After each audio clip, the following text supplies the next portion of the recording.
Now to the latest coronavirus headlines and a slight relief in cases here in Georgia.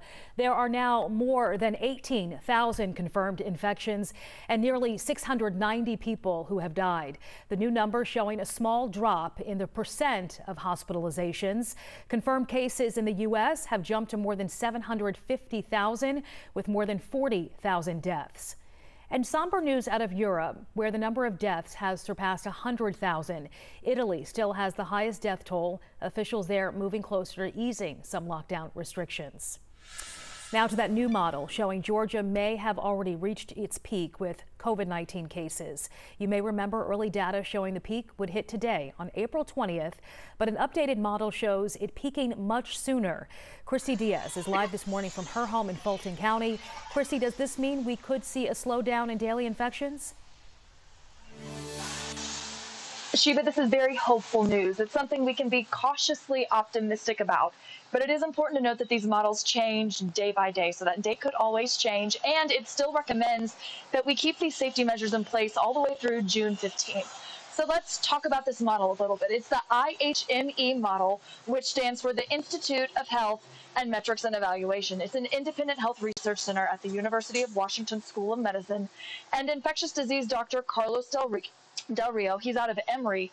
He says this is one of the best ones out there. He says Georgia's peak, this model rather, says Georgia's peak was 5 days ago, back on April 15th, which means social distancing is working. That's the good news. But it also means we need to keep these safety measures in place just a little bit longer. And I think about the peak the way I think about, going up a mountain, going up Everest. You get to the peak and you don't say, okay, I'm done. You still have to get down, right? It's still dangerous coming down. Governor Brian Kemp in his statement acknowledged the good news from this model, but also encouraged Georgians to stay the course. He said, while I make a plan to reopen the economy, we should learn more about that plan that he's making in a news conference this afternoon. Sheba. A recent published report says contamination at the CDC lab in Atlanta may have delayed the rollout for COVID-19 testing kits. The Washington Post reporting the facility, quote, violated sound manufacturing practices. The report goes on to say this ultimately led to the contamination of testing used to detect the virus early. Doug Richards live outside the CDC headquarters in Atlanta for us this morning. And Doug, an investigation has been launched by the Department of Health and Human Services now? True enough, and we've actually known for some weeks that there were some issues with the initial rollout of test kits from the CDC. Now, as you said, the Washington Post is reporting that it was a glaring scientific breakdown, in the newspaper's words, at the CDC campus that caused it. It reports that the initial test kits produced by the CDC were sent to state public health departments around the country, and when some of those states tested the kits, they could not verify that they worked. This led the CDC to put a hold on the distribution of those test kits, and then the CDC had to redesign them. Why didn't they work? The Post reports, quote, the cross-contamination most likely occurred because chemical mixtures were assembled into the kits within a lab space that was also handling synthetic coronavirus material, and that the proximity deviated from accepted procedures and jeopardized testing for the virus. So since that initial hiccup, the CDC redesigned the test kits, distributed the redesigned test kits to the 50 states, and the CDC says those kits are being used successfully now. But the upshot of this whole story is that there was about a month-long delay in getting those redesigned test kits distributed, which of course affected the way that the public health structure in the U.S. has been dealing with this pandemic. Back to you. That's a huge delay. Doug, thank you. Turning to Washington, where lawmakers are reportedly close to a deal to replenish a small business loan program that ran out of money fast. This as parts of the country begin to partially reopen. Tracy Potts in D.C. this morning with more. The Senate could act as early as today on $250 billion for the Paycheck Protection Program, small business loans.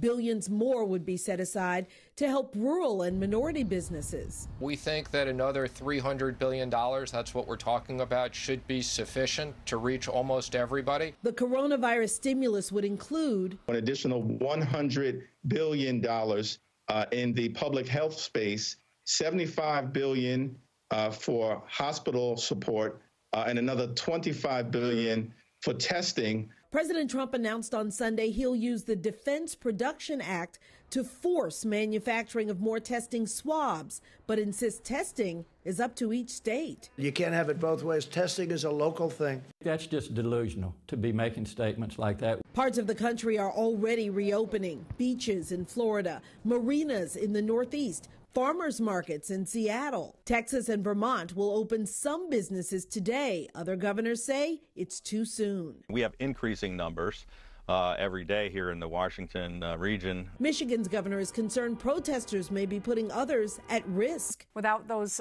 important protections, it means that they might have gone back to these parts of our state and perhaps brought COVID-19 along with them. Vice President Pence has a conference call with the nation's governors today.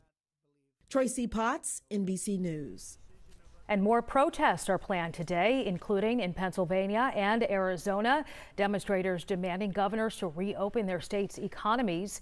But according to a new NBC News Wall Street Journal poll, a large percentage of Americans are in favor of the stay-at-home orders. Liza Lucas practicing social distancing from her home in Fulton County this morning. Liza, many say they fear the government will move too quickly to lift these restrictions, putting even more lives at risk. That's right, Sheba. Nearly 60% of those who responded to this poll do indeed feel that way. We want to know this morning, how do you feel about those stay-at-home restrictions? Are you in favor of keeping them in place? We have our own poll up, 11alive.com/vote, where we are gauging reactions as you watch and as we break down the details again of that NBC Wall Street Journal poll. The poll detailing that 58% of registered voters say that what worries them more is that the U.S. will move too quickly to loosen those orders, resulting in the spread of COVID-19. Now, that's compared with 1/3 of people who worry the U.S. will take too long to loosen restrictions and harm the economy. Now, both sides of the conversation have been happening online, but a little context for those who have been voting in our live poll this morning. Ricardo said that he voted yes. He says until employers have the capability of testing and screening their employees at least weekly. Lyrical Flow also voted yes, saying she'd hate to see a second wave of outbreaks happen. Again, more of that conversation happening behind the scenes on our Morning Rush Insider page. But there are those that are very much worried about the economic impact. And then we're also finding people that are tweeting us this morning who are somewhere in the middle. So again, that poll up, 11alive.com/vote, where you can weigh in. We would love to hear your perspective this morning.